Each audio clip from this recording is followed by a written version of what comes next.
Ngayon nakikita niyo na kung bakit ari ay legendary at trending. Ang dish na ari, ang pork chop rice, nakikita niyo kung gaano kalaki yan.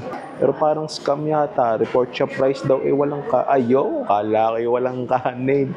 Ay natatakluban pala naman. Hindi pwedeng palampasin ang tasty dumplings na tanyag sa kanilang higanteng pork chop rice. Oo, ang sikat rin na tasty dumplings sa Binondo. Malutong sa labas, malambot sa loob, at halos lampas plato ang pork chop na ito. Menu nila, ang isa namin na try din na rin fried dumplings, masarap pare, pero ari sadya, di na sila nakilala sa kanilang pork chop rice. Tapos yung drinks nila, ano ang pangalan ng drinks na yun? Winter melon juice. Hindi ko naman kayo niyayabang na ari ay jumbo pork chop, yung pinipi na pork chop para mag-spread out, para lumapad. Saka magiging mas tender din pag ginayon. First bite. Thank you, Lord.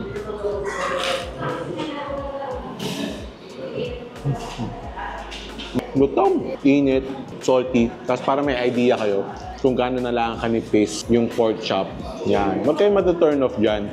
Kumbaga kahit manipis yan, ay malaki naman. Isang pork chop yan na pinipisadya para ano. Kumbaga kung ano yung pork chop, yung pa rin yung makukuha nyo. Saka ang lambot, ang salty, chili oil. Lagyan na rin natin ng gulay.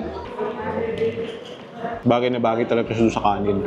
Lalo na pag may sausawan. Ari yung libreng soup. Ari kung tama tanda ko. At kung hindi nagbabago ay halos walang lasa to. Yung ganun pa rin. Yung lasa lang ng kaldo. Tapos medyo kulang sa lasa. Kaya rin nilalagyan ko rin ng sauce na iyon. Tapos isasabaw ko ng kaunti. Yan, ibubukan natin yung breading na konti. Yan o. O kita nyo, pork chop na pork chop pa rin naman yan eh. Ang laki pa rin yan eh. Yan.